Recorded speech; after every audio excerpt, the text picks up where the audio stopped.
On a recent trip to Dubai, while being at the Mall of Emirates, we stumbled upon one of my favorite restaurants in the world. Whenever I'm traveling around the world, whenever I stumble upon this restaurant, I always go try it out just to see just how consistent their food is.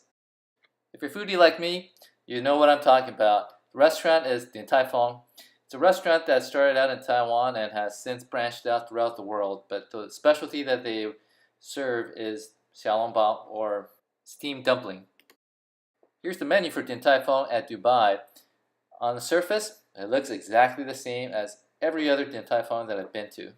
However, as you delve deeper into the menu, you'll start to notice a few very unique items and unique things about Din Tai Fung Dubai. For example, here you see some fried dishes. Usually at Din Tai Fung, I don't often see fried dishes, including the deep fried shrimp and chicken wontons, and the deep fried chicken and vegetable wontons. Additionally, instead of chicken, I usually see pork, and so this was a harbinger of things to come. On to the main event, Salim Ball. So in terms of Salim Balls, you'll see the selection here. One notable omission is the traditional Salim Ball with minced pork. I realized that this is cool because in Dubai, it's a Muslim country, and so they don't eat pork. So, as they said, when in Rome, eat like the Romans. Well, in this case, we're going to try out the local favorites, including the crab and chicken, as well as the regular chicken Salim Ball, which is instead of the normal traditional minced pork Salim Ball. Additionally, normally I don't eat dumplings that much at Din Tai Fung because their specialty is Salim Ball. However, they did have a very unusual mutton dumpling, so that was another very interesting, unique dish. As for the rest of the menus, there were buns of various sorts, and here are some selections, including some dessert buns. As for soups, Din Tai Fung really has some nice beef noodle soups as well as chicken soups. Next, there's some classic noodle dishes, but again, there are no minced pork toppings as in the traditional Din Tai Fungs that you'll see in most Asian cities. Additionally, there's fried rice, but again, one of the classic dishes at Din Tai Fung with the fried pork cutlet is not there, but instead they have a chicken cutlet. For the next couple of pages, we'll just fly through, including the vegetables, wontons, really no other unique things. Meat and poultry, again, no pork, but there is chicken and beef. However, for seafood, there are a couple of interesting dishes that I've never seen before, including the sweet and sour prawns and the prawn pockets.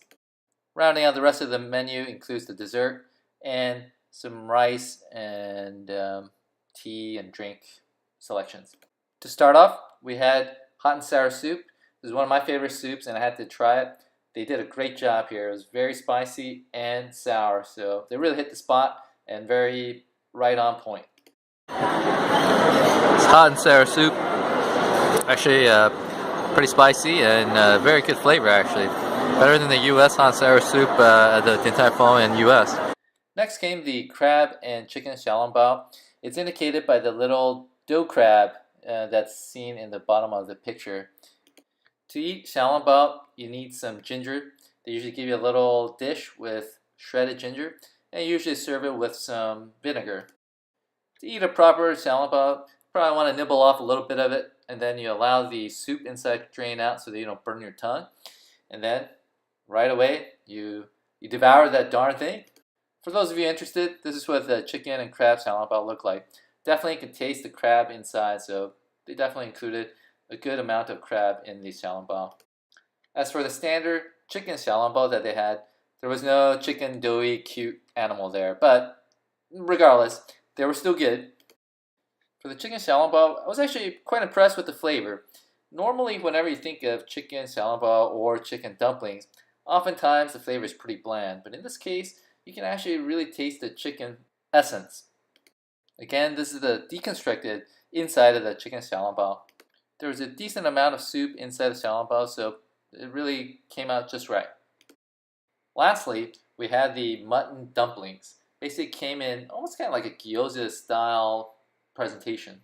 The dumplings are essentially pan fried, here 6 of them all together, and they come in a block and you can break them up. The outside was nice and crispy, and inside was actually quite juicy, pretty flavorful too. The mutton inside was actually quite, again, very flavorful, not too overpowering, but just enough flavor. The skin wasn't too thick as shown here, and this is the inside of the dumpling. Overall, for this fine meal, came out to a total of only 120 dirhams. One of the most quintessential things about the Tai Fung is their consistency. When you look at their Salim Balls, it's so exquisitely and surgically made where there's always 18 to 20 folds in its skin. You come to expect a certain level of just consistency and expectations. And when I went to the Tai Fung in Dubai, they definitely met that expectation again. Some of the highlights of the meal included the crab and chicken Salim Balls, which were actually quite nice and crabby. As for the chicken Salim Balls, I was impressed with the chicken flavor. And the hot and sour soup, one of my favorites, they did a great job. They did not hold back on the spice, so spice level was perfect. As for the mutton dumpling, I could have gone without it. It was kind of a unique thing because I've never had mutton dumplings before, but it was okay. Overall, I would say the food quality, really great. 4.5 out of 5. Food quantity was just enough, 4 out of 5. Presentation, very clean and crisp, 4 out of 5. Overall, 4.5 out of 5. I highly recommend it. Anywhere you go, you can expect consistent, good food at Din Tai Fung, and this wasn't any different in Dubai. So if you get a chance and you're in Dubai, go to the Mall of Emirates and try out Din Tai Fung. Thank you everyone for watching this video. If you enjoyed the video, please like it down below and leave some comments if you wish. Also, if you like these types of videos, please subscribe to our channel. We really appreciate it. Thank you very much.